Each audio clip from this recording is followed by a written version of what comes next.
మహాభారతం తెలుగులో ఎపిసోడ్ 9. అది సరిగ్గా రాత్రి సమయం. కౌరవ శిబిరాలలో అందరూ మేల్కొనే ఉన్నారు. కర్ణుని మరణం అందరినీ అంతగా కలచివేసింది. దుర్యోధనుడు ఆరుబయట నిల్చుని భవిష్య మార్గాన్ని గురించి ఆలోచిస్తున్నాడు. కర్ణుని తలచుకుంటూ కన్నీరు వత్తుకుంటున్నాడు. ప్రతి విషయానికి ప్రతి సమస్యకు కర్ణదుశ్శాసన శకుని త్రయంతో సమావేశమై చర్చించే తాను ఇప్పుడు ఒంటరివాడై ఆలోచిస్తున్నాడు. కృపాచార్యుడు తన గుడారం నుండే దుర్యోధనుని చూచాడు. అయ్యో, ఈ దుర్యోధనునికెంత దుర్గతి పట్టింది అనుకుంటూ శిబిరం నుండి బయటకు వచ్చి దుర్యోధనుని సమీపించాడు. దుర్యోధనా, ఏమిటి విచారం? వెళ్ళి విశ్రాంతి తీసుకో. గురువర్యా, నిద్రరావటంలేదు. మాటిమాటికి కర్ణుడు గుర్తుకొస్తున్నాడు. దేవాదిదేవతలకైనా తలరాతనెదిరించటం అసాధ్యం.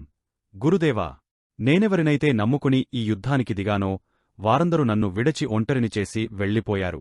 దుర్యోధనుని గొంతు గాద్గదికమైంది. కొద్ది క్షణాలు అలా కదలిపోయాయి. దుర్యోధనా, నా చిన్నతనం నుండి కురుమందిరంలోనే పెరిగాను. వయస్సులో నీకు తండ్రి సమానుణ్ణి. నీకు అక్షరాలు నేర్పిన గురువుని. ఆ చనువుతోనే నీకొక మాట చెప్పదలచాను. చెప్పమంటావా? ఈ స్థితిలో మీకన్నా నాకు హితులెవ్వరున్నారు గురుదేవా? ద్రోణులు పోయినా కర్ణుని పరాక్రమం నమ్ముకుని యుద్ధంచేశాం. కర్ణుడు కూడా పోయిన తరువాత నా ఆశలు సన్నగిల్లిపోయాయి. ఈ స్థితిలో మనముందున్నది ఒక్కటే మార్గం. ఇప్పటికైనా పాండవులతో సంధి చేసుకోవయ్యా. ధర్మరాజుతో నేను మాట్లాడుతాను. పగలు పౌరుషాలు మరచి అందరూ కలసి బ్రతుకవచ్చు. వాళ్ల రాజ్యాన్ని వారికిచ్చి నీ రాజ్యాన్ని నీవు పాలించు. విషాదంగా నవ్వాడు దుర్యోధనుడు. కృపాచార్యుని మాటలకు, ఆచార్యవర్యా, నామిది అభిమానంతో మీరు చెబుతున్నారు. కాని గురుదేవా, సంధి చేసుకునే సమయమిదా? భీష్మ ద్రోణ కర్ణ దుశ్శాసనులు దూరమయ్యాక సంధి ప్రసక్తి తేవటం నాకు మర్యాదదాయకమా? ఈ సంపూర్ణ భారతావనికి నేను మహా చక్రవర్తినై అభిమానధనుడన్న కీర్తితో సర్వసుఖాలు అనుభవించానుగదా. నాకు కోరికలు లేవు, సుఖాభిలాష లేదు. ఈ కురుక్షేత్ర యుద్ధంలో ఎందరెందరో సైనికులు వీరులు మరణించారు. సౌభాగ్యరహితులై భర్తలను కోల్పోయిన ఈ విధవల సామ్రాజ్యాన్ని ధర్మరాజే పరిపాలించుకొని మా చంద్రవంశ చరిత్రలో నేను అనుభవించిన సుఖాలు ఎవరు అనుభవించి ఎరుగరేమో. నాకీ తృప్తిచాలు. ఈనాడు సంధి చేసుకుని నా మిత్రులు, నా సోదరులు, నా శ్రేయోభిలాషులు లేని ఈ రాజ్యసుఖం అనుభవించటానికి నేను సిద్ధంగాలేను. గెలుపు ఓటములు నాకు ముఖ్యం కాదు. పాండవుల మరణమే నాకు కావాలి. గురువర్యా, ప్రాణమున్నంతవరకు పోరాటం సాగస్తాను. అభిమాన ధనుడన్న కీర్తిని కాపాడుకుంటాను. ఒకవేళ నాకు వీరమరణమే సంప్రాప్తిస్తే నావారితో స్వర్గంలోనే కలసి బ్రతుకుతాను. దుర్యోధనుని కృతనిశ్చయం విన్న కృపుడు మౌనమైపోయాడు. తెల్లవారింది. కురుసైన్యానికి చివరి సేనానిగా శల్యుని సూచించాడు అశ్వత్థామ. అందరూ శల్యుని నాయకత్వాన్ని అంగీకరించారు. దుర్యోధనుడు శాస్త్ర బద్ధంగా అభిషేకించి సేనానాయకత్వాన్ని అప్పగించాడు శల్యునికి. దుర్యోధన, నా పెద్దరికాన్ని గౌరవించి నాయకత్వాన్ని అప్పగించావు. నీ నమ్మకం వమ్ముచేయను. నాలో చివరి రక్తబిందువు మిగిలివున్నంతవరకు పోరాడుతాను అంటూ శల్యుడు దుర్యోధనుని కౌగలించుకున్నాడు. ధన్యుడను మామా, నాకు మిగిలిన కాంతి కెరణానివి నీవే. యుద్ధతంత్రాన్ని వివరించి సర్వతో భద్రవ్యూహం పన్నాడు శల్యుడు. కురుక్షేత్ర యుద్ధం ప్రారంభమై నాటికి 18 రోజులు. గతం జరిగిన 17 రోజుల యుద్ధానికి ఈనాటి 18వ రోజు యుద్ధానికి ఎంతో వ్యత్యాసం కనిపిస్తూ ఉంది. కర్ణుని మరణంతో కురుసైన్యం ప్రాణాలమీది ఆశలు వదులుకుని విజయమో వీర స్వర్గమోనన్న స్థిర నిర్ణయంతో ఉన్నారు. అటు పాండవ సైన్యం విజయం తమదేనన్న తమకంతో ఉత్సాహంతో ఊరకలేస్తున్నారు. 11 అక్షౌహిణీ కురుసైన్యంలో ఈనాటికి మిగిలి ఉన్నది చాలా స్వల్పం మాత్రమే. 20 లక్షల సైనికులలో ఇప్పుడు కేవలం 1 లక్ష మాత్రమే మిగిలి ఉన్నారు. శల్యుని కురుసైన్య నాయకత్వం గురించి తెలిసింది కృష్ణునికి. పాండవులను సమావేశపరచి చెప్పాడు కృష్ణుడు. 18 అక్షౌహిణీ సైన్యంతో ప్రారంభమైన ఈ కురుక్షేత్ర యుద్ధం ఈ 18వ రోజుతో ముగియనున్నది. ఈనాటి యుద్ధం ధర్మరాజు పరాక్రమం మీదనే జరుగుతుంది. మన వీరులందరూ ధర్మజునికి బాసటగా ఉండి యుద్ధం నడిపించండి. యుద్ధం ప్రారంభమైంది. శల్యునితో ధర్మరాజు తలపడ్డాడు. దుర్యోధనునితో భీముడు కలియబడ్డాడు. అశ్వత్థామతో అర్జునుడు సిద్ధపడ్డాడు. కృతవర్మతో సాత్యకి సమాయత్తమయ్యాడు. శకునితో సహదేవుడు తలపడ్డాడు. బాణంతో బాణం, కత్తి కలియబడ్డాయి. గదతో గద, శూలంతో శూలం. భీమ దుర్యోధనుల పోరు భీకరంగా ఉంది. వారి గదల నుండి వెలువడే శబ్దాలకు గుర్రాలు భయపడి బెదరిపోతున్నాయి. ఒక దశలో దుర్యోధనుడు భీమునికన్నా పైచేయిగా పోరాడుతున్నాడు. దుర్యోధనుని మొండి ధైర్యానికి బండబలానికి భీముడు తత్తరపడిపోతున్నట్లుగా కనిపించాడు. ధర్మరాజు తన రథాన్ని శల్యుని ముందుకు నడిపించాడు. వస్తూనే శల్యుని సారథిని చంపేశాడు. సారథిలేని శల్యుని రథం తాళం తప్పిన రాగంలా గెరగరా తిరుగుతుంటే శల్యుని బాణాలు గురితప్పుతున్నాయి. అదే అదనుగా భావించి ధర్మరాజు శక్తి ఆయుధాన్ని తీసుకుని రుద్రాది దేవతలను స్మరించి నమస్కరించి గురిచుచి శల్యుని గుండెలకు సూటిగా విసిరాడు. శక్తి ఆయుధం నిపులు గ్రక్కుతు వెళ్లి శల్యుని గుండెను చీల్చివేసింది. రథం మీద నుండి క్రిందికి ఒరిగపోయాడు శల్యుడు. శకుని కొడుకు ఉలుకుడు సహదేవుని చేతిలో స్వర్గం చేరాడు. పుత్రమరణాన్ని చూచిన శకుని సహదేవునిపై ఆగ్రహంతో విరుచుకుపడ్డాడు. వచ్చావా శకుని మామా! అమాయకుడైన ధర్మరాజును మాయాజూదంలో గెలిచావు. ఇది జూదం కాదు, యుద్ధం. నీ మాయలమారి ఎత్తులు ప్రదర్శించు. శకుని, ఈ నిముషంతో నీ బ్రతుక్కి చెల్లుచీటి వ్రాస్తున్నాను చూడు అంటూ నిశితాస్త్రంతో శకుని తలను ఆకాశానికి ఎగురగొట్టాడు. దుర్యోధనుడు నిరాశ నిస్పృహలతో కురుక్షేత్రానికి దూరంగా నడిచి వెళ్లాడు. అప్పటికి సరిగ్గా మధ్యాహ్నమయింది. కురువీరుల్లో అశ్వత్థామ, కృపాచార్యుడు, కృతవర్మ మిగిలారు. ఉభయ సైనికులలో 5,000 మంది మాత్రమే మిగిలారు. యుద్ధరంగలో దుర్యోధనుడు కనిపించటంలేదు. అందరికీ దుర్యోధనుడేమైపోయాడన్న ఆతృత కలిగింది. పాండవులు దుర్యోధనుని కోసం వెదుకుతున్నారు. మధ్యాహ్నానికే యుద్ధం నిలచిపోయింది. 100 చదరపు మైళ్ల సువిశాల సమతల ప్రదేశమైన కురుక్షేత్రం రక్తసిక్తమై మరుక్షేత్రంగా ఉంది. 20 లక్షల సైనికులు ఇక్కడే కన్నుమూశారు. రాచరికపు రాజసంతో మీసాలు మెలివేస్తూ జైజధ్వానాలు పలికించుకున్న వేలాది వీరులు సవాలుగా మారి దిక్కుమొక్కులేని అనాథలై కుక్కనకల పాలైపోయారు. అధికార దాహం, రాజ్యకాంక్ష, అసూయాద్వేషాలు, పగ పట్టింపులు సవాలుగా మారి చెడుకంపు కొడుతూ ఉన్నాయి.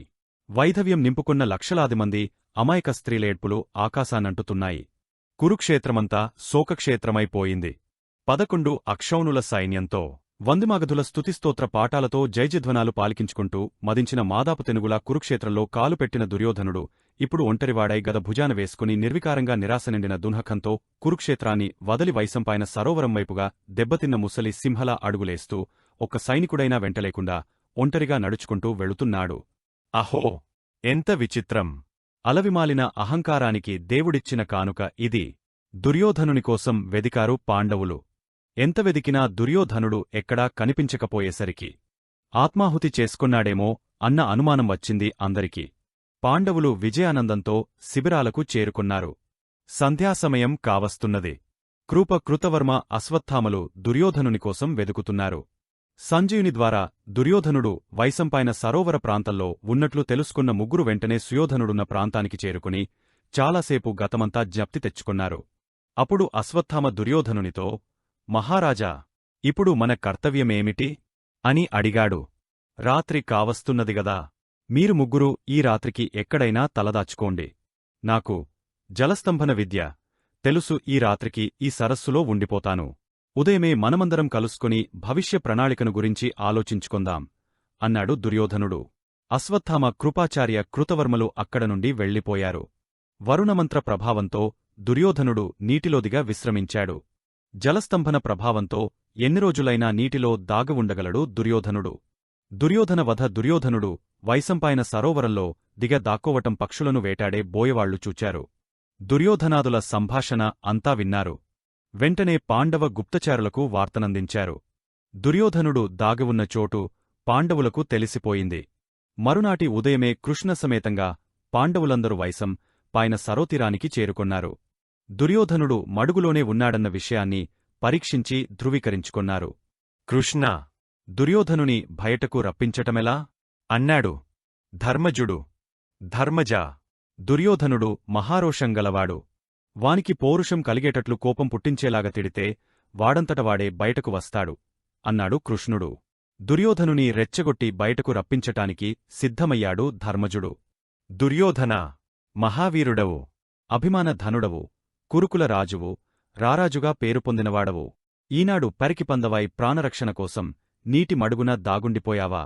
భీష్మ, ద్రోణ, కర్ణ, శల్యాదులు నీకోసం ప్రాణాలు సమర్పించారు. ఎందరెందరో వీరుల ప్రాణాలను బలితీసుకుని నీవొక్కడి ప్రాణం నిలుపుకోవటానికి వైశంపాయన సరోవరంలో నక్కివున్నావా? అడవిలోని కార్చిచ్చుకు భయపడి ఎలుకలు కలుగులోనికి దూరినట్లు పాండవ ప్రతాపం చూచి బెదిరిపోయావా? నీవంటి పెరికివాడు, స్వార్థపరుడు ఇంతటి మహాయుద్ధానికి సాహసించటం హాస్యాస్పదం కాదా? రాజలోకమంతా నిన్నుక ధూర్తునిగా, రాజసంలేని రాజుగా పరిహసింపరా. తల్లి గాంధారి కడుపున చెడపుట్టావు నీవు. ఛీ! కులహీనుడా! నీదొక జీవితమా? ఇంతటి పెరికిపందవు కృష్ణుని రాయబారాన్ని తిరస్కరించావెందుకు? విదురుని మాటలు వినిపించుకోలేదెందుకు? 5 అర్థించినా సూదిమొన మెప్పినంత భూమిని కూడా ఇవ్వను యుద్ధంలో తేల్చుకుంటాను అని కారుకూతలు కూశావు. భరతవంశానికి మాయని మచ్చవు నీవు. సోదరులను, బంధువులను, మిత్రులను, పుత్రులను, సమస్త పరివారాన్ని పోగొట్టుకుని నీవొక్కడవే బ్రతికి బట్ట కట్టాలనుకున్నావా? దురంహంకారి! పెరికిపందా! కురుకుల మహావృక్షానికి కుమ్మరి పురుగులా దాపురించావు గదరా! తులువా! బయటకురా! అంటూ హీనంగా నిందించాడు. ధర్మరాజు అనరాని మాటలతో తూలనాడుతూ ఉంటే నీటి మడుగున ఉండికూడా దుర్యోధనునికి రోషంతో ముచ్చెమటలు పోశాయి. పళ్ళు బిగించి బుస్సలు కొట్టాడు. దుర్యోధనా! అభిమన్యుకుమారుణ్ణి కురువీరులందరూ కలసి కూలగట్టినట్లు నిన్నుకూడా అందరమూ కలసి మట్టుబెడతామని భయపడుతున్నావేమో. నీకు నేను ఏ స్థితిలోనూ ఆదుర్గతి కలుగనివ్వను. నీటి మడుగునుండి బయటకురా. మా 5 సోదరులలోనే ఒక్కరితో నైనా పోరాడి గెలుపు. చాలు. ఈ రాజ్యమంతా నీకే ఇచ్చి మేము అడవులకు పోతాం. రా! బయటకురా! ఒకవేళ నీవి క్షణాన బయటకు రాకున్నా నిన్ను వదలి వెళ్లటం జరగదు. మహావీరుడవై వీరమరణం పొందుతావో, పెరికిపందవై నికృష్ణ చావు చస్తావో ఆలోచించుకో అంటూ ధర్మజుడు దుర్యోధనుని రెచ్చగొట్టాడు. ధర్మరాజు మాటలకు నడుం విరిగిన నాగుపాము లాగా మెలికలు తిరిగాడు దుర్యోధనుడు. దుర్యోధనుడు గదాయుద్ధంలో మహా నైపుణ్యం కలవాడు. కొన్ని విషయాలలో భీముడు కూడా దుర్యోధనునికి సరికాలేడు. ధర్మరాజు, మా సోదరులైదుగురిలో ఎవరితోనైనా పోరాడి గెలిచి రాజ్యం తీసుకో అనగానే కృష్ణుడు కొంచెం కలవరపడ్డాడు. దుర్యోధనుడు తెలివిగా నకులునిగాని సహదేవునిగాని ధర్మరాజుగాని యుద్ధానికి ఎంచుకుంటే అంతా తారుమారైపోతుంది. ఈ విషయమే ఆలోచిస్తున్న కృష్ణునికి ఒక ఆలోచన మెరిసింది. దుర్యోధనుని మనసును భీమునిమీదకు మళ్లించితే ఈ అపాయాన్ని దాటవచ్చునని భావించి దుర్యోధనుని దోషించటానికి భీముని పురికొల్పాడు. అప్పుడు భీముడు, ఓరే ధృతరాష్ట్రపుత్రుడా! నేనురా భీమసేనుడ్ని. సవాలు చేస్తున్నారా? మీసమున్న మగాడివైతే బయటకురా. దుశ్శాసనుడ్ని దున్నినట్లు నిన్నూ దున్నేస్తాను. పెరికిపందా! పార్బోతా! పౌరుషహీనుడా! కళంకితుడా! చేవచచ్చినవాడా! అభిమానహీనుడా! విజయమో వీరస్వర్గమో తేల్చుకుందాంరా. బలాబలాలు చూచుకుందాంరా అంటూ నోటికొచ్చి నట్లుగా తూలనాడాడు భీమసేనుడు. నీటమునిగిన మదపుటేనుగు లేచి నట్లుగా సరోవరం నుండి లేచివచ్చాడు దుర్యోధనుడు. చుట్టూరావున్న పాండవ పరిజనాన్ని చూచాడు. విజయ గర్వంతో నిలబడివున్న పాండవ పంచకాన్ని చూచాడు. చిరునవ్వు లొలుకుతున్న కృష్ణుని చూచాడు. విశేషించి భీమసేనుని గుర్రుగా చూచాడు. యుధిష్ఠిరా! 18 రోజుల భారతయుద్ధంలో ఒకరోజుకూడా మీరు ధర్మయుద్ధం చేయలేదు. శిఖండిని ఎదురుపెట్టుకుని భీష్ముని చంపారు. అబద్ధమాడి అస్త్రసన్యాసం చేయించి ద్రోణాచార్యుని చంపారు. భూమిదిగిన రథాన్ని ఎత్తుకుంటూ నిరాయుధుడుగా ఉన్న కర్ణుని అధర్మంగా సంహరించారు. నా సైన్యానికి మూలస్తంభాలైన 3 అధర్మంగా చంపారు. మీ అధర్మానికి భయపడి దాగున్నానే కాని మీ బలానికి బెదరిమాత్రం కాదు. బుసలు కొట్టాడు దుర్యోధనుడు. దుర్యోధనా! ధర్మాధర్మాలు నీకిప్పుడు గుర్తుకువచ్చాయా? చిన్ననాటి నుండి నీవు చేసిన దురాగతాలు మరచిపోయావు. విషం పెట్టించావు. నీట నెట్టించావు. నిప్పు పెట్టించావు. జూదమాడించావు. మానభంగానికి ప్రయత్నించావు. నీవు ఎన్ని చేసినా ఏం చేసినా సహించాం. యుద్ధాన్ని కాదని శాంతి కోరుకుని వాసుదేవుని సంధికి పంపినా తిరస్కరించావు. ఇదంతా నీ స్వయంకృతం. యుద్ధధర్మాలు మరచిపోయామని మమ్ములను నిందిస్తున్నావుగాని పసివాడైన అభిమన్యుని అందరు వీరులు చేరి అధర్మంగా చంపినప్పుడు యుద్ధం ధర్మం నీకు గుర్తురాలేదా? ధర్మరాజు కోపంగా అన్నాడు.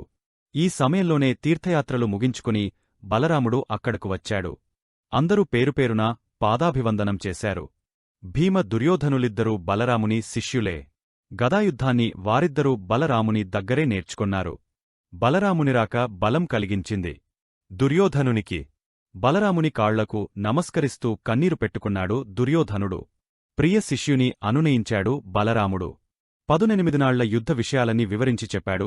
కృష్ణుడు పాండవులైదుగురిలో ఏ ఒక్కరితోనైనా యుద్ధం చేసి రాజ్యాన్ని గెలుచుకోమని చెప్పిన ధర్మజుని ధర్మనిర్ణయాన్ని ఎంతగానో మెచ్చుకొన్నాడు బలరాముడు. నేను మంచి సమయానికే వచ్చాను. నా శిష్యులిద్దరి గదాయుద్ధాన్ని చూడాలని నాకు చాలా కుతూహలంగా ఉంది అన్నాడు బలరాముడు.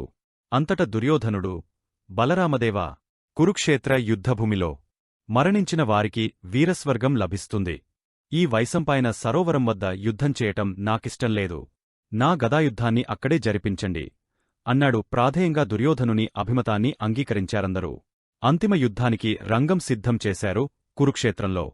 బలరాముడే న్యాయనిర్ణేత. వైశంపాయన సరస్సు నుండి కురుక్షేత్రానికి కదలి వెళ్లారందరూ. దుర్యోధనా! ధర్మరాజు నీకు మాట ఇచ్చిన ప్రకారం పాండవులైదు గురిలో నీవు ఎవరినైనా ఎంచుకోవచ్చు. ఎవరితో యుద్ధం చేస్తావు? అడిగాడు బలరాముడు. గురుదేవా! ధర్మరాజు జూదానికి తప్ప యుద్ధానికి పనికిరాడు. అర్జునుడు విలుకాడే కాని గదాయుద్ధం తెలియనివాడు.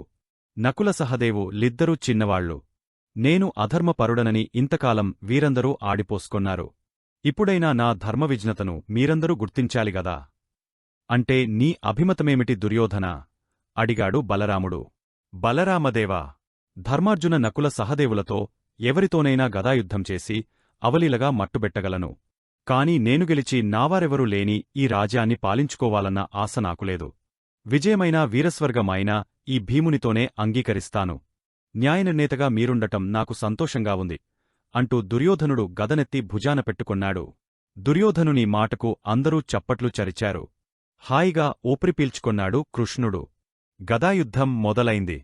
రెండు మదించిన మదపుటేనుగులు క్రుమ్ముకున్నట్లుగా, రెండు కొదమసింహాలు గాండ్రించి కాట్లాడుకున్నట్లుగా, రెండు కులపర్వ తాలు జీకొన్నట్లుగా భీమదుర్యోధనులు జీకొన్నారు. ఇద్దరు సమాన బలవంతులే. ఎవరికెవరూ తీసిపోకుండా గదాయుద్ధం చేస్తున్నారు. ఉక్కు శరీరం దుర్యోధనునిది. ఏనుగుల బలం భీమసేనునిది.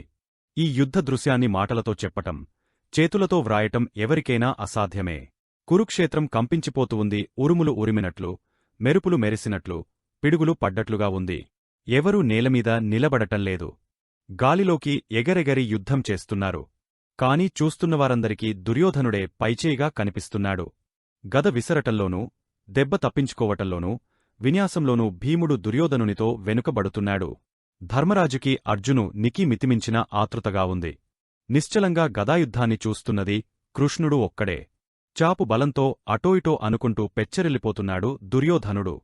గురిచుచి భీముని తలమీద కొట్టాడు. కళ్ళు చీకట్లు కమ్మగా క్రిందపడిపోయి బేలగా సోదరులవంక చూచాడు భీముడు. అప్పుడు అర్జునుడు కృష్ణుని ఆజ్ఞతో అన్నట్లుగా భీమునికి తొడలు చూపించి సాయిగచేశాడు. అయితే గదాయుద్ధ నియమ ప్రకారం బొడ్డుకి క్రిందభాగాన కొట్టకూడదు. నియమ నిబంధనల గురించి ఆలోచిస్తే భీముడు దక్కడేమో అనిపించింది అర్జునునికి. అందుకే భీమునికి సాయిగ చేశాడు. అర్జునుని సాయిగను అర్థం చేసుకొన్నాడు భీముడు. మళ్లీ దుర్యోధనుడు గాలిలోకి లేచి పైకెగరి భీముని తలకు గద విసరబోతున్న సమయంలో గురిచుచి దుర్యోధనుని తొడలమీద గదతో విసిరాడు గట్టిగా. భీమహాతానికి నేలపడిపోయాడు దుర్యోధనుడు. భీముడు క్రిందపడ్డ దుర్యోధనునితో, ఓరికురు వంశపశువా! కులసతి పాంచాలి చీరలు ఊడలాగించి రారమ్మని తొడలుచుపే సైగచేశావు గుర్తున్నదా? అందుకే ఈనాడు నీ తొడలు విరగగొట్టాను. 13 సంవత్సరాలుగా ద్రౌపది అనుభవించిన మనోవేదన ఫలితమే ఈ భంగపాటు రొప్పుతూ అన్నాడు. తొడలు విరిగే తన్నుకుంటున్న దుర్యోధనుడి తలను ఎడమకాలితో గట్టిగాలాగా తన్నాడు భీముడు. దుర్యోధనుడు నోటినుండి బొళబొళమని రక్తం కార్చుతూ పెద్దగా అమ్మా అని అరిచాడు. ధర్మరాజు పరుగు పరుగున వచ్చి భీముని వారిస్తూ, భీమసేనా! ఏమిటీ మూర్ఖత్వం? ఎందుకీ పశుత్వం? ఈ సమస్త ధరణీతలాన్ని పరిపాలించిన సార్వభౌముడయ్యా ఈ దుర్యోధనుడు. రారాజుగా జేజేలందుకుని భరతసామ్రాజ్య కిరీటాన్ని ధరించిన దుర్యోధనుని తలను కాలితో తంతావా? ఏమిటీ తులువతనం? ఏమిటీ రాక్షసత్వం? అంటూ కోపంతో గద్దించి భీమసేనుని దూరంగా నెట్టివేశాడు ధర్మరాజు. భీమసేనుడు చేసిన తప్పిదానికి ఎంతగానో బాధపడ్డాడు ధర్మరాజు. ధర్మజుడు దుర్యోధనుని నోటినుండి కారుతున్న రక్తాన్ని తుడుస్తూ, నాయనా! దుర్యోధనా! భీముని ఆగడాన్ని మన్నించు. దుర్విధి కారణంగా అన్నదమ్ములమైన మనం శత్రువులమయ్యాం. అతి మమకారంతో నీ తండ్రి నిన్ను చెడు పెంపకం పెంచాడు. ఆ కారణం వల్లనే నీవు చెడు మార్గం అనుసరించావు. యుద్ధరంగంలో అన్నిటినీ అందరినీ కోల్పోయినా మహాధైర్యసాహసాలతో భీమునితో యుద్ధం చేశావు. నీ ధైర్యం అభినందనీయం. నీకు స్వర్గం ప్రాప్తించుగాక అన్నాడు బాధగా ధర్మరాజు. మొదటిసారిగా కన్నీరు నించాడు దుర్యోధనుడు బేలగా. అంతవరకు మౌనప్రేక్షుడిగా ఉన్న బలరాముడు దిగ్గున లేచాడు. హలాయుధం చేతబట్టి, వీరులారా! మీరందరూ చూస్తూనే ఉన్నారుగదా!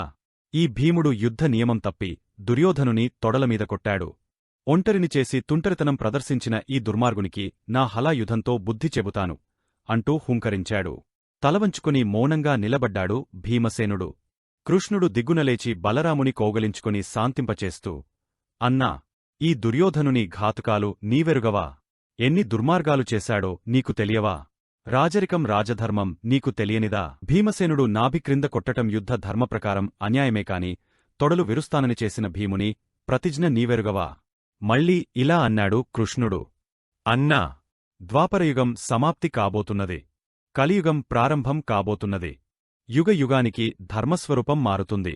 ఈ యుగంలోని ధర్మాలన్నీ కలియుగంలో అధర్మాలుగా కనిపించవచ్చు. ఈనాటి నీతిశాస్త్రం రాబోయే తరాలవారికి హాస్యాస్పదంగా అనిపించవచ్చు. ఈ భీమసేనుడు కారణజన్ముడు.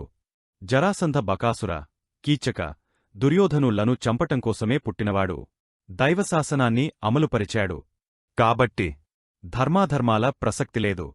తులసితోటలో గంజాయి మొక్కలా కురువంశానికి అపకీర్తి తెచ్చాడు దుర్యోధనుడు. చంద్రవంశానికే మాయనిమచ్చ వీడు. వీని విషయంలో యుద్ధ ధర్మం కంటే రాజధర్మమే ముఖ్యం అన్నాడు కృష్ణుడు. అయిష్టంగానే శాంతించిన బలరాముడు, మీకు తెలిసిన ధర్మాలు నాకు తెలియవు. మీ ఇష్టం వచ్చినట్లు చేసుకోండి అంటూ విసవిసా రథమెక్కి ద్వారకకు ప్రయాణమై వెళ్ళిపోయాడు. సాయంత్రం కావస్తూ ఉంది. కృష్ణుడు పాండవులతో కలసి శిబిరాలకు దారితీశాడు. అందరూ శిబిరాలకు చేరిన తరువాత కృష్ణుడు, అర్జునా! నీ గాండీవ ధనువు అక్షతునీరాలు రథంలో నుండి తీసుకొనిరా అంటూ ఆజ్ఞాపించాడు. ఇప్పుడు వాటితో పనేమిటి కృష్ణా? అడిగాడు అర్జునుడు. ముందు నేను చెప్పిన పనిచేయి అన్నాడు కృష్ణుడు. ఏం జరగబోతున్నదోనని పాండవులందరూ విస్మయంగా చూస్తున్నారు. అర్జునుడు గాండీవాన్ని అమ్ములపడులను తీసుకువచ్చాడు. అర్జునా! అటుచూడు అన్నాడు కృష్ణుడు. అర్జునుని దివ్యరథం భుగభుగ మంటలతో మండిపోతూ ఉంది. అర్జునుడు, ఏమిటిది కృష్ణా? నారథం మండిపోతున్నదేమిటి? అన్నాడు. అర్జునా! కర్ణుడు నీమీద ప్రయోగించిన దివ్య అస్త్రాల శక్తినంతటినీ ఇంతవరకు ఆరథంలోనే దాచివుంచాను. యుద్ధం ముగసింది కదా, రథంతో పనికూడా ముగసింది అన్నాడు కృష్ణుడు మండుతున్న రథంవైపు చూస్తూ. కృష్ణా! వాసుదేవ! పురుషోత్తమా! దేవకీనందనా! ఆశ్రిత రక్షక! దేవదేవా!